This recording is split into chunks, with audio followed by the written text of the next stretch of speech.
This kick can decide it all.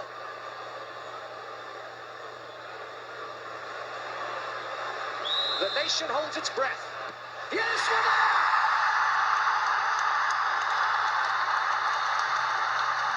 Hi and welcome back to the podcast.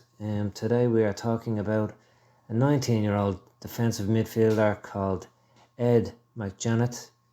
He's born and bred in Luton, started his career with his boyhood club Luton Town FC, where he honed his craft for the last 10 years up until January just gone. He joined them as an 8-year-old. Luton obviously have just won promotion to the Premiership, so it must have been a bit tough for him to leave Luton. But anyway, we'll get to that. He's noted as being a very hard-working player, but he's worked hard at youth level. He's highly thought of at Luton. He worked his way through the ranks. As I said, he's been there for 10 years. He's been playing, scoring regularly, and not one they would have wanted to let go lightly. But probably they thought, yeah, listen, this guy's put in his time. If he really wants to leave, we'll let him leave, and they got a bit of money for him. He signed his first professional contract with Luton on the 25th of January 2021, which was his 17th birthday, and he became their youngest ever pro. So again, they definitely thought a lot of him. During his time at Luton, he did make the bench a couple of times in the FA Cup and Carabao Cup ties as a senior. However, he didn't actually get on the field, didn't get any game time, but still not too far off getting first team minutes for the now Premiership team. You would have imagined the minutes were coming, and if he had stayed for that, like in January, the next 4 months, he would have probably come on as a sub, made the bench anyway more regularly, and next season he'd be in the Premiership again.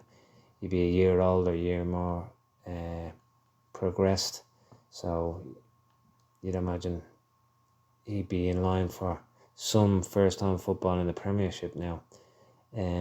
So anyway, he signed for Lecce in Serie A on the last day of the January transfer window, 31st of January. They showed strong interest in him, and it was for an undisclosed fee on a 2.5-year deal with an option to extend. So tying him basically to the summer of 25, option to extend. I imagine that just works in the club's favour if they want to keep him after that. And I'd say they haven't tied down to that probably, but anyway, I don't know the details.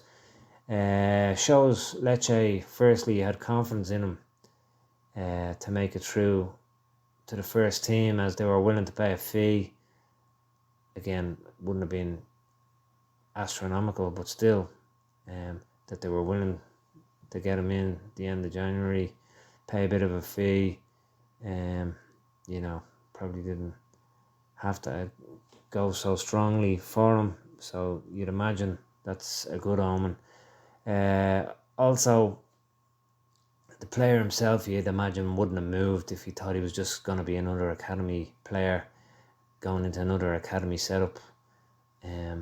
Look, why would he move from his hometown club to Italy just to do the same thing at another club where he has to convince new people? So you'd imagine someone has said something to him to lead him to believe he does have a good chance of getting into the first team in Lecce.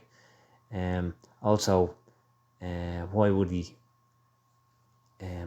leave a team like Luton that were just on the outskirts in January of the promotion spots, and Lecce again in January were pittering just above the relegation spots. So, he's not a stupid guy. He's going to be thinking, if I stick with Luton, a lot of history here, a lot of people behind me, and we do get promoted, then I'm a Premiership player and I have a good chance of making it.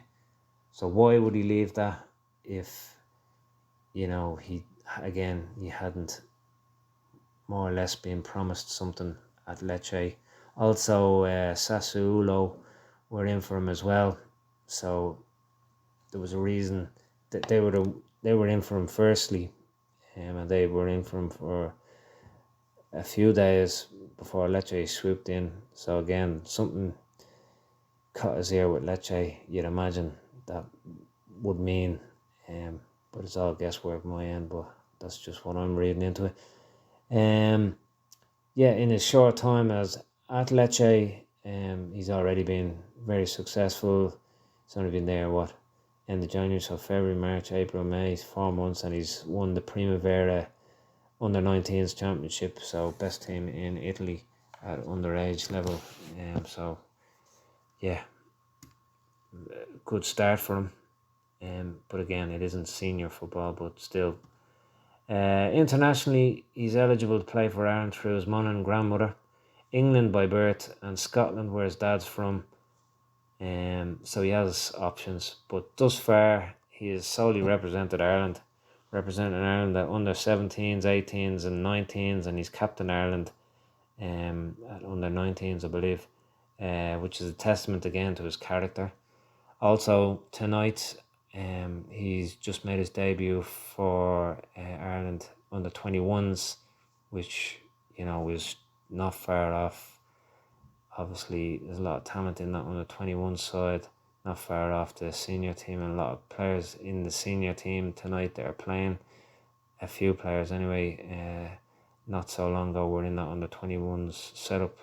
So yeah, he just made his debut against Ukraine under 21s match earlier today. So everything on that side. Yeah, mixing with the under 21s for Ireland, signed to a Serie A team, win under 19s champions of Italy in his first few months in Italy. It's a great spot to be in. Only thing he's missing now is first team football, which will come. It's just a matter of when and where, and then the sky's the limit really. But again, you'd imagine he's moved to Lecce because he thinks that'll get him those elusive first team minutes sooner rather than later, and that's probably what pushed him to leave the safe bet of Luton. So hopefully, anyway, Ireland,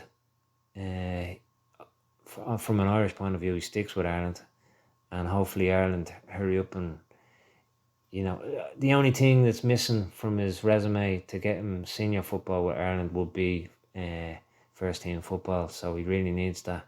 And then hopefully Ireland can act quickly and get him signed up before Scotland or England would come in for him. So, how strong his connection to Scotland, his dad's from there, so obviously a strong connection. If it was between Scotland and Ireland, you'd imagine with the bit of history now he's had with Ireland, that he would choose Ireland, even though, it's his grandmother that's from Monaghan in Ireland.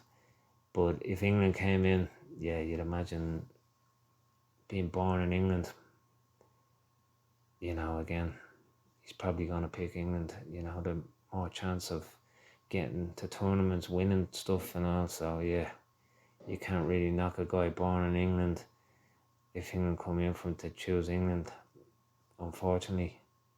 But hopefully that doesn't happen and he becomes another Serie A Irish international in the very near future. We'll be watching.